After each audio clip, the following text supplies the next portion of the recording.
Bienvenue sur le rocher. Avant que tu sois formé dans le ventre de ta mère, je te connaissais. Jérémie chapitre 1 au verset 5.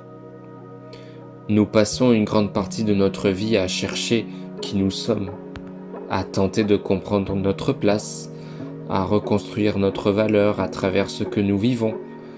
Notre identité semble se fabriquer avec le temps, à travers les expériences, les blessures, les paroles reçues, les échecs, les réussites, le regard des autres. Et puis Dieu prononce une parole qui bouleverse tout. Avant que tu sois formé dans le ventre de ta mère, je te connaissais. Avant ton premier souffle, avant ton histoire, avant même que quelqu'un pose un regard sur toi, tu étais déjà connu. Ce verset ne parle pas seulement d'un appel prophétique, il révèle une vérité profonde sur l'identité humaine. Ta valeur ne commence pas avec ta vie visible. Dieu s'adresse à Jérémie à un moment précis. Il est jeune, inexpérimenté, conscient de ses limites. La mission est lourde. Parler au peuple, confronter les nations, annoncer la vérité malgré le rejet, tenir debout dans l'opposition. Jérémie répond par la peur. Je suis trop jeune, je ne sais pas parler. Et Dieu ne commence pas par corriger ses compétences. Il ne lui donne pas un plan stratégique. Il remonte avant sa naissance, comme pour dire « Ton appel ne commence pas avec ce que tu sais faire, mais avec ce que je sais de toi. » Dans la Bible, connaître ne signifie pas simplement posséder une information. C'est une connaissance vivante, une relation, un lien. Dieu ne dit pas « Je savais que tu existerais ». Il dit « Je te connaissais ». Cela implique une relation avant le temps, une intention avant la matière, un regard aimant avant toute performance.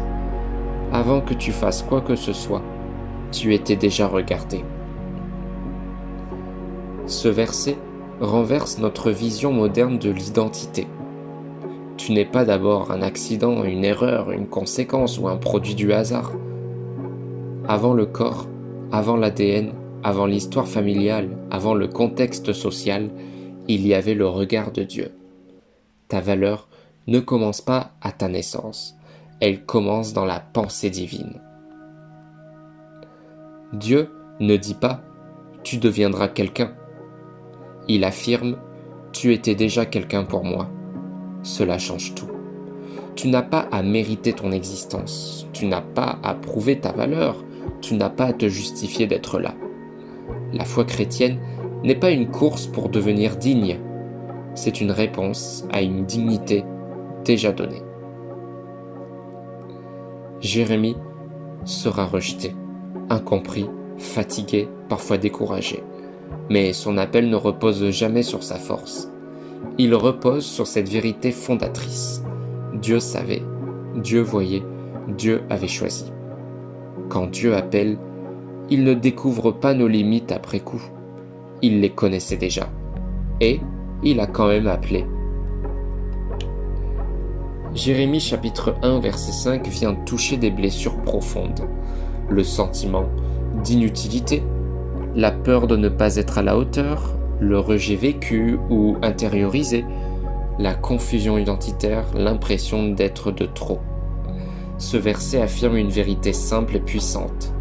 Ta vie a du sens avant même que tu ne le comprennes. Avant tes choix, avant tes erreurs, avant tes chutes, avant tes blessures, Dieu te connaissait. Et ce regard n'a pas changé. Ce verset n'est pas une pression spirituelle. Ce n'est pas une exigence, c'est une sécurité. Laisse cette parole se déposer. Ne la discute pas, ne la combat pas. Tu n'as rien à prouver, rien à devenir pour être aimé, rien à réparer pour être regardé. Tu existes parce que tu étais déjà connu. Tu avances parce que Dieu ne s'est jamais trompé sur toi. Même quand tu doutes de toi, lui ne doute pas. Même quand tu te cherches, lui te connaît. Si ce message t'a parlé, prends un instant, respire et rappelle-toi ceci. Tu n'es pas en retard. Tu n'es pas une erreur. Tu n'es pas oublié. Avant même ton premier souffle, Dieu t'avait déjà vu. On se retrouve demain pour une nouvelle méditation biblique. Prends soin de toi.